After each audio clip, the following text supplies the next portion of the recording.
عن سهل بن سعد رضي الله تعالى عنه أنه قال: استعمل على المدينة رجل من آل مروان قال فدعا سهل بن سعد فأمره أن يشتم عليا قال فأبى سهل فقال له: أما إذ أبيت فقل لعن الله أبا التراب.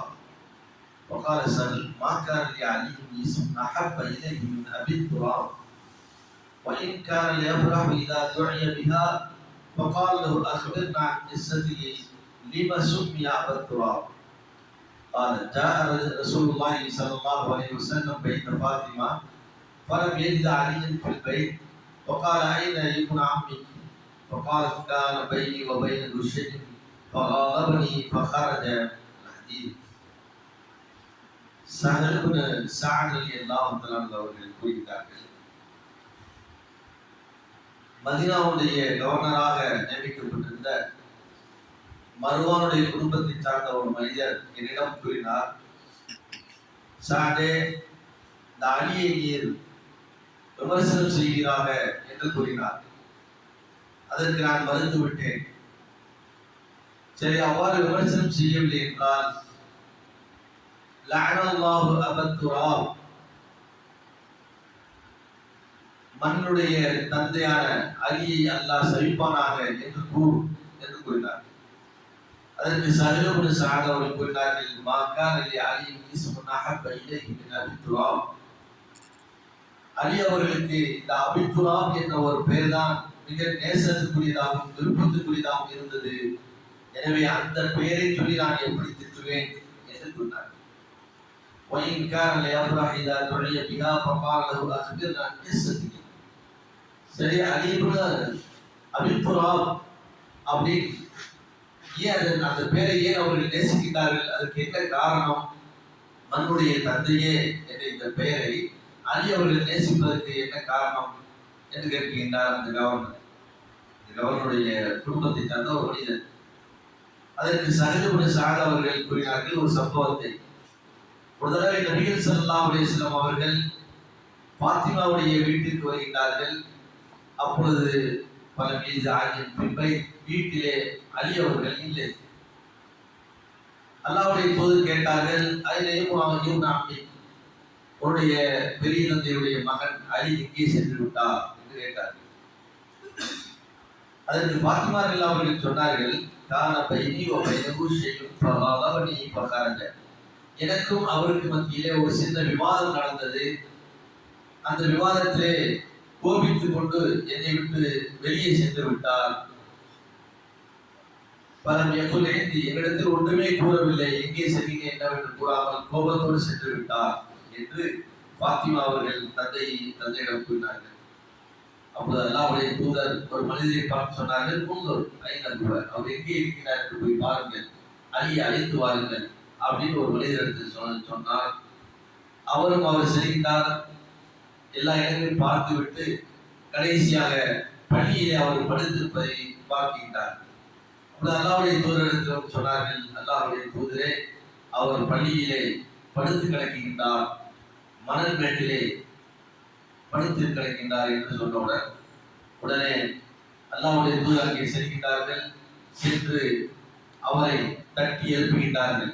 எழுப்பி அவருடைய உடலில் இருந்த அந்த மணல் பயம் அவருடைய உடலில் இருந்த அந்த மணல்களை எல்லாம் தட்டி விடுகின்றார்கள். தட்டி விட்டு சொன்னார்கள், யா அபத் துராப், கும் யா அபத் துராப், கும் யா அபத் துராப், அபு துராபே எந்திரிங்கள் எந்திரிங்கள் என்று இறந்து கூறினார்கள்.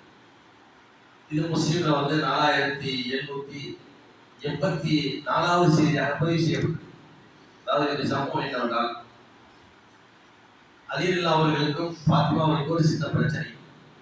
அது வீட்டில் கோவச்சுக்கிட்டே என்ன செஞ்சாங்க, அலில என்ன சொல்லாவுடைய மகள் அவன்கிட்ட பேச முடியாது, ஏதாவது வார்த்தையை விட்டுட்டாண்டா அது தவறா போயிடும் அப்படிங்கிற அவங்களுக்கு ஒரு பயம். அதனால அவங்க என்ன செஞ்சாங்க, கோவச்சுக்கிட்டு அப்படி போயிடுறாங்க, எதுவுமே பேசாம. நம்மளும் சில நேரங்களில் குடும்பங்கள் இந்த மாதிரி பிரச்சனை இருந்தால் வெளியே கொடுக்கும் அப்படிங்கிறது இது நமக்கு ஒரு படிப்பே கூட. நம்ம வாக்குவாதம் பண்ணிக்கிட்டு இருந்தால் குடும்பத்தில் என்ன ஆகும், பிரச்சனை உருவாகி பெருசாகிட்டே போகும். அதனால கொஞ்சம் சவுண்டு கூடுதா, டக்கு நம்ம என்ன செஞ்சோம், வீட்டை விட்டு வெளியே போயிடணும். அப்ப இவங்க போயிடுறாங்க. அந்த நேரத்துல ரசூலுல்லாஹி என்ன செய்றாங்க, வீட்டுக்கு வர்றாங்க. வந்து தன்னுடைய மகன்கிட்ட கேட்கிறாங்க, எங்க அலி எங்க அப்படிங்கிறாங்க. இந்த மாதிரி சொல்றாங்க, எனக்கு அவருக்கு ஒரு வாக்குவாதம் நடந்துச்சு, அதுல அவர் கோச்சு வெளியே போயிட்டாரு, எங்க சொல்லல. அப்ப ரசூலுல்லாஹி என்ன செய்றாங்க, ஒரு கூப்பிட்டு இந்த மாதிரி அலி எங்க இருக்காரு போய் கேட்டு வாங்க, போய் பார்த்துட்டு வாங்க. இவங்க போறாங்க, போய் பள்ளியில ஒரு மூலையில என்ன செய்றாங்க, படுத்து கிடக்காரு. அப்ப ரசூலுல்லாஹி சொன்ன உடனே அல்லாஹ்வுடைய தூதர் நேரா போறாங்க. போய் அவருடைய மேல இந்த மண்ணை எல்லாம் தட்டி விட்டு, தன்னுடைய மருமகன் அவர் அந்த மேல இந்த மேனிகள் இருக்கக்கூடிய மணலை தட்டி விட்டு ஒரு வார்த்தை சொன்னாங்க, ஏன் அபத்துராம் அப்படின்னா. அபத்துராம்னா என்ன அர்த்தம்? மண்ணின் தந்தையே எந்திரிங்க, ஏன் படுத்துருக்கீங்க அப்படின்னா. இதான் நடந்த சம்பவம். நிறைய படிப்பினைகள்லாம் இருக்குது. என்ன அப்படின்னா, ஆல் இப்ரான் அப்படிங்கிறவங்க வந்து ஆல் மருமான் அப்படிங்கிறவங்க யாருன்னா, அதாவது முஆவியாவுடைய அந்த ஆட்சிக்கு கீழே இருக்கக்கூடியவர். முஆவியா அவர்கள் அலிக்கு எதிரானவர் அப்படிங்கிறது அந்த ஆட்சியாளர்கள் எல்லாம் தெரியும். இவங்களுக்கு எல்லாம் ஒரு வெறுப்பு அலியின் மீது. அந்த காரணமா வைத்துக் கொண்டுதான் சஹீல் பின் சாதி என்ற அந்த நபித்தோரை அழைத்து அலியை நீங்க திட்டுங்க அப்படிங்கிறாங்க. அவர் சொன்னாரு, நான் எப்படி அலி திட்டுறது? திட்ட மாட்டேன். ஏன்னா அவங்க ரசூலுல்லாஹ்வுடைய குடும்பத்தை சார்ந்தவர். அப்படியா? அபுத்துராப் அப்படின்னு அபுத்துராபின் மீது அல்லாஹ்வுடைய சாபம் உண்டாகட்டும், இந்த வார்த்தையை சொல்லி திட்டுங்க அப்படிங்கிறாங்க. அப்பதான் ஒரு விஷயம் சொல்றாரு, அந்த வார்த்தை தான் அவங்களுக்கு ரொம்ப நேசத்துக்குரிய வார்த்தை. அந்த பேர் அபுத்துராப்ங்கிறது அவங்களுக்குரிய ஒரு பேர். இந்த பேரை அவர்கள் அதிகம் விரும்புவார்கள் அப்படிங்கிறாங்க. அப்ப இவர் கேட்கிறாரு, இந்த அபுத்துராபுக்கும் அவருக்கு என்ன சம்பந்தம்? ஏன் அபுத்துராப் சொன்னா அந்த பேரை வந்து ரொம்ப நேசிக்கிறாங்கன்னா இந்த சம்பவத்தை சொல்லிட்டாரு. ஏன் அப்படின்னா, அல்லாஹ்வுடைய தூதர் வைத்த பெயர் அபு ஹுரைராவுக்கு பேர் வச்சாங்கல்ல, பூனை, சிறிய பூனையின் தந்தையே, மிகச்சிறிய பூனை தந்தையே அப்படின்னா. அந்த பெயரை அல்லாஹ்வுடைய தூதர் எந்த ஒரு வார்த்தையை ஒரு மனிதரை பார்க்கணும் அதை தங்களுக்கு பெயராக வைத்துக் கொள்வார்கள், அதை அவர்கள் நேசிப்பார்கள். இங்க வந்து என்னன்னா, ஒண்ணு அலி அல்லாஹ்வுடைய சிறப்பு சம்பந்தமாக நாம் பார்த்து வருகிறோம். ரசூலுல்லாஹின் மீது எவ்வளவு நேசம் வைத்திருந்தார்கள். பாத்திமாவுக்கும் அவளுக்கும் பிரச்சனை. அந்த நேரத்தில் மாமனார் வருகின்றார். வந்து சொன்ன வார்த்தையை கூட அவர் என்ன செய்கிறார்கள், நேசிக்கிறார்கள். அங்கு ரசூலுல்லாஹ்வுடைய அதாவது பாத்திமாவுடைய தந்தை என்று அவர்கள் பார்க்கவில்லை. அவர்கள் பார்த்த என்னவென்றால், ரசூலுல்லாஹ்வுடைய வார்த்தையிலிருந்து அல்லாஹ்வுடைய தூதரின் அந்த வாயிலிருந்து வந்த வார்த்தையை தான் அவர்கள் பார்க்கிறார்கள். அப்படியா, எனக்கு இந்த பேர் ரொம்ப விருப்பமுள்ள பேர் சொல்லி கொண்டு அவர்கள் யாராவது அலின்னு சொல்வதை விட அபுத்துராப் சொன்னா ரொம்ப அதிகம் பிரியப்படுவாங்க. அபுத்துராப் சொன்னதுக்காக அவங்களுக்கு ரொம்ப பெருமைப்படுவாங்க. அந்த பேரை சொல்லி நான் எப்படி திட்டுறது? அதான் அவங்களுக்கு விருப்பமுடைய பேர் என்று என்ன செய்யறாங்க சொன்னாங்க. அதனால் குடும்பத்துக்குள் பிரச்சனை இருந்தாலும் வீட்டை விட்டு வெளியே போயிடும். ஏன்னா ரசூலுடைய நடைமுறை தான். என்ன செய்ய மாட்டாங்க, முகாத்துக்கு பிரச்சனை பண்ணிட்டு இருக்க மாட்டாங்க, அமைதி ஆயிடுவாங்க. மனைவிமானுக்குள்ள சண்டை வந்துச்சுன்னா ரசூல் என்ன செய்வாங்க, அப்படியே அமைதியாயிருவாங்க. ஏன்னா அந்த மாதிரி அது ஒரு நல்ல பண்பாடு. அதே போன்று ஒரு பிரச்சனைகள் வரும்போது அந்த பிரச்சனை எவ்வளவு ஈஸியா சால்வ் பண்றதே அல்லாஹ்வுடைய தூதர் அந்த இடத்துல பேசுறாங்க. அவங்கள தட்டி எழுப்பி எந்திரிங்க, ஏன் இங்க வந்து கோபமா படுத்துருக்கீங்க அப்படிங்கிறத இங்க என்ன செய்யறாங்க கேட்கிறாங்க. அப்புறம் அவங்க வந்து வீட்டுக்கு போயிடலாம். இந்த மாதிரியான அந்த பல அதாவது பயனுள்ள ஹதீஸின் மூலியமாக பல செய்திகள் நமக்கு என்ன செய்கிறது கிடைக்கின்றது. எல்லாம் வந்து அல்லாஹ் அலி அவருடைய சிறப்பு இதோடு முடிக்கின்றது. அலி அவர்களுக்கு உண்டான கண்ணியம் சிறப்பு என்பது ஷியாக்கள் தான் என்ன செய்கிறார்கள், மிக உயர்ந்த இடத்துல வைத்து எல்லா சஹாபாக்களும் திட்டி குடிச்சிருவாங்க. அபூபக்கரை திட்டுவார்கள், அலி இது உமரை திட்டுவார்கள்.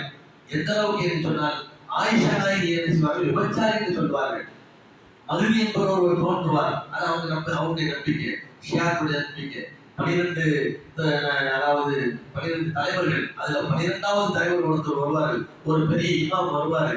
அந்த இமாமுடைய பேர் மகிழ்ச்சி. அதுல சொல்ல முதலீடு செஞ்சிருக்காங்க. அது வந்துட்டாரா அது வேற விஷயம். ஆனா அந்த மகிழ்ச்சி வந்து என்ன செய்வாரா, ஆட்சி நடத்துவாங்க. அந்த மகிழ்ச்சி ஆயிஷாவுடைய கபருக்கு சென்று அந்த கபரிலே அடித்த உடனே ஆயிஷா வீரா வந்து சொல்லுவாங்க. அப்ப அவங்களுக்கு கசீர் கொடுப்பாங்க. விபச்சாரம் செய்த தண்டனை இருக்குல்ல, கசீர். அந்த தண்டனையை கொடுத்துதான் அவர்களே மன்னிக்க செய்வார்கள். எவ்வளவு பெரிய குற்றச்செயலை அல்லாஹ் குர்ஆன்ல சொல்ற, ஆயிஷா நாயகி பரிசுத்தமானவர்கள் அப்படிங்கிறத அதை கொண்டு ஆயிஷா நாயகி அவர்கள் சந்தோஷம் அடைந்தார்கள். ஆனால் இந்த ஷியாக்களுடைய கூட்டம் என்ன செய்தது? அலியின் மீது இருக்கக்கூடிய நேசத்தின் காரணமாக ஆயிஷா சஹாபாக்கள், பெரும் பெரும் சஹாபாக்கள் எல்லாம் திட்டுவார்கள். அந்த அடிப்படையில் தான் இந்த ஆலிம் இப்ரானுடைய குடும்பத்தை சார்ந்த ஒரு மனிதன் அலியை திட்டுங்க அப்படிங்கிறார். அது மறுக்கின்றார். ஆக அலியில் அவருடைய கண்ணியம் என்பது வேறு. அதே நேரத்தில் அவருக்கு எந்த அந்தஸ்து, அந்த அந்தஸ்து வரைக்கும் தான் அவர் நாம் புகழ வேண்டும். அதற்கு மேல் ஒரு எல்லை மீறி என்ன செய்யக்கூடாது, ஒரு அணு அளவு கூட அவர்களை போது விடக்கூடாது அப்படிங்கிறதை நாம் தெரிந்து கொள்ளலாம்.